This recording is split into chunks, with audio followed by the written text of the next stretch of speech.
O governo Lula anunciou ontem um pacote de medidas para tentar conter a alta do diesel, do gás de cozinha e do querosene de avião, olha aí, por conta dos efeitos da guerra no Oriente Médio. No caso do óleo diesel, foi confirmada a subvenção de 80 centavos para o diesel nacional e R$ 1,20 para o importado, com custo estimado em 8 bilhões de reais.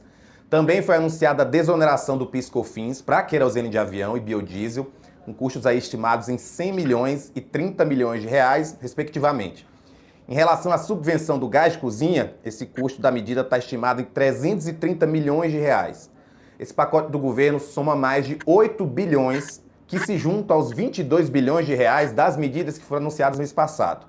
Vai haver também um projeto de lei que vai mirar especuladores. A gasolina, por exemplo, não aumentou na refinaria, mas o preço tinha sido elevado nas bombas.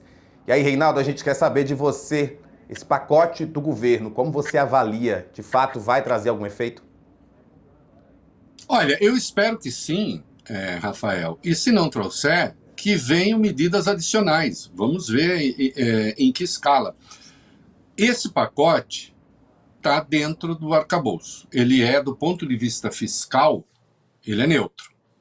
Ele é neutro porque a compensação vem do imposto sobre exportação de petróleo e do imposto adicional sobre cigarro, IPI do cigarro, que elevou o preço mínimo dos cigarros, né, foi elevado, e, portanto, você vai ter aí coisa de 31 bilhões, que a coisa está orçada mais ou menos nisso, né, nesse pacote.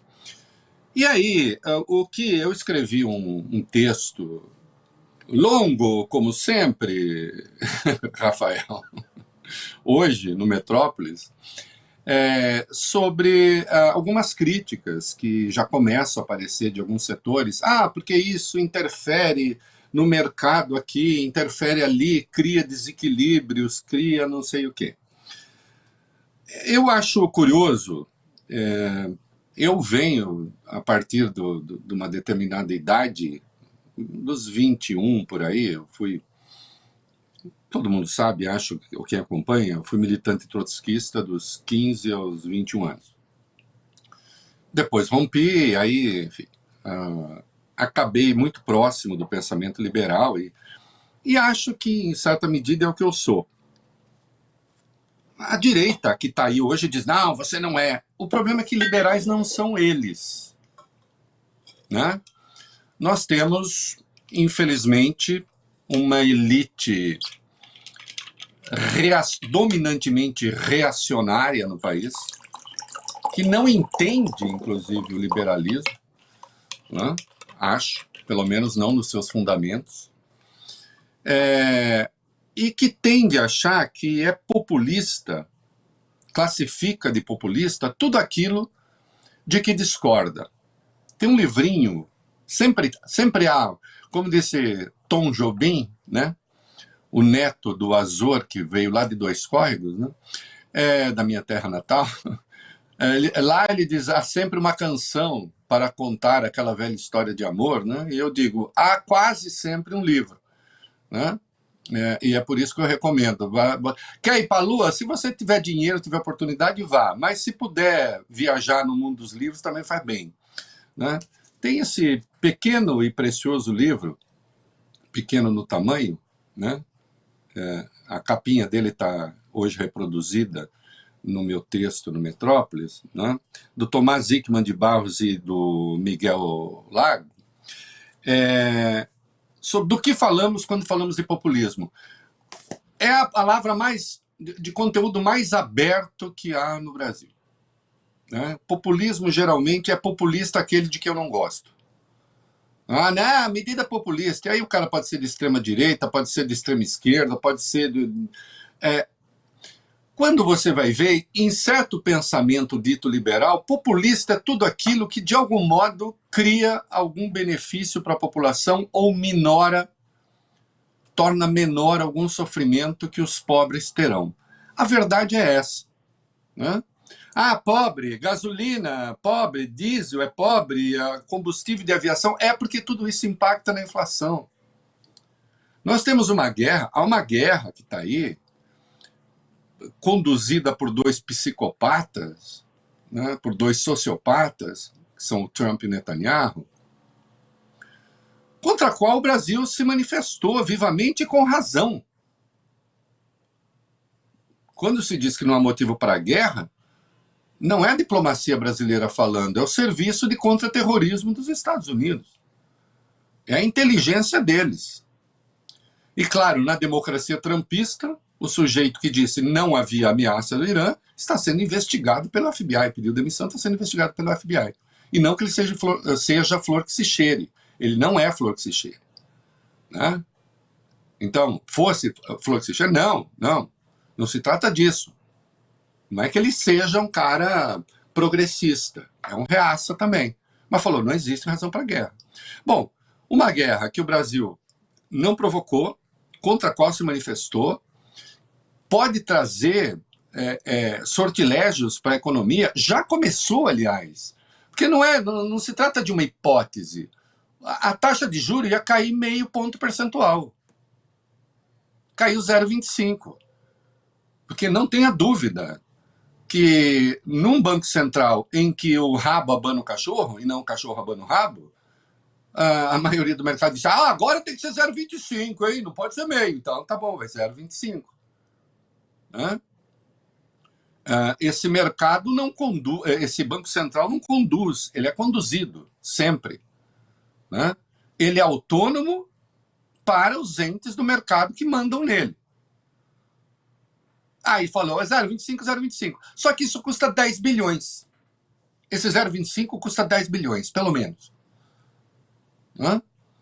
Então já há efeito. O risco de que a inflação saia do controle, se espraie, e aí haverá os tarados pedindo ainda mais juros, porque há um momento em que vira tara, né? Então tem de haver essa intervenção, que de resto, insisto, é neutra do ponto de vista fiscal. Eu espero que funcione. E se não funcionar, tem que vir com coisa mesmo que não seja neutra. Um governo existe para fazer a gestão de políticas que atendam às necessidades da população. Sim. Né? E é uma das questões que são discutidas aqui. Uma das questões é essa.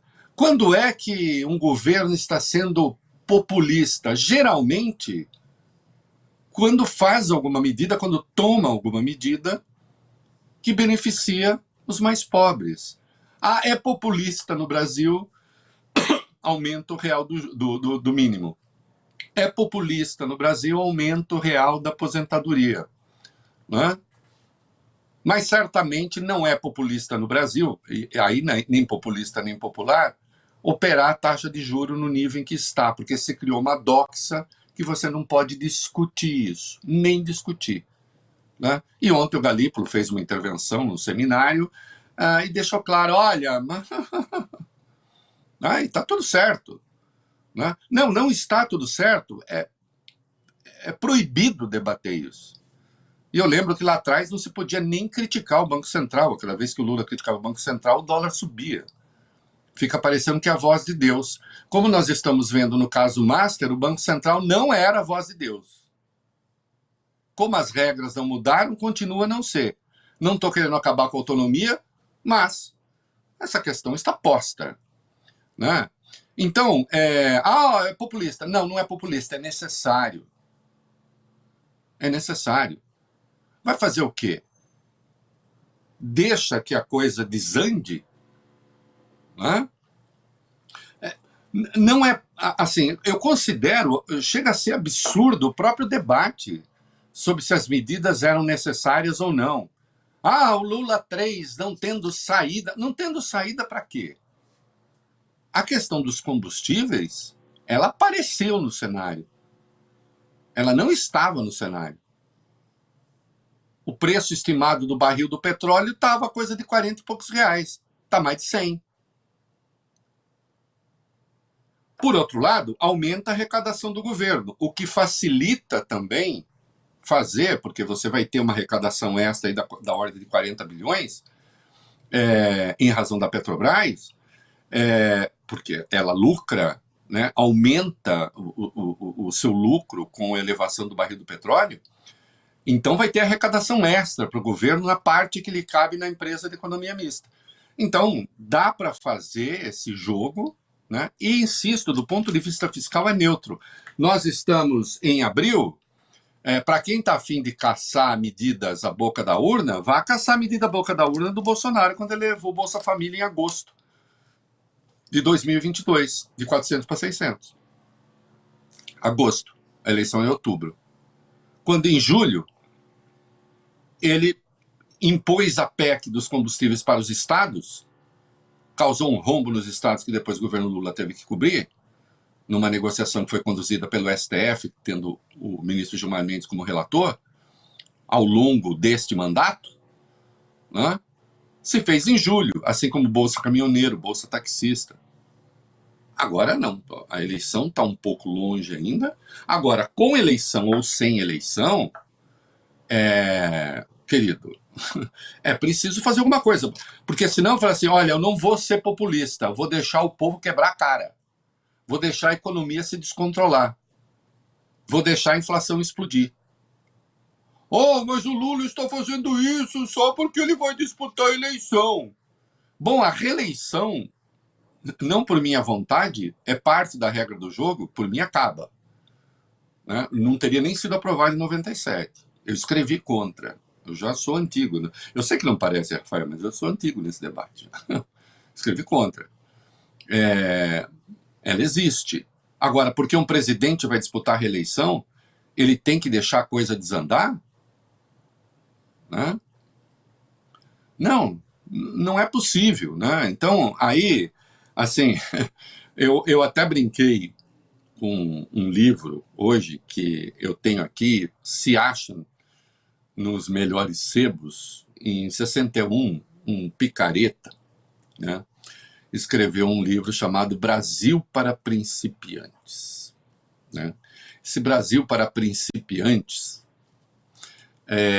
ele era um húngaro aqui no Brasil e falou, vou mostrar como é o Brasil para principiantes.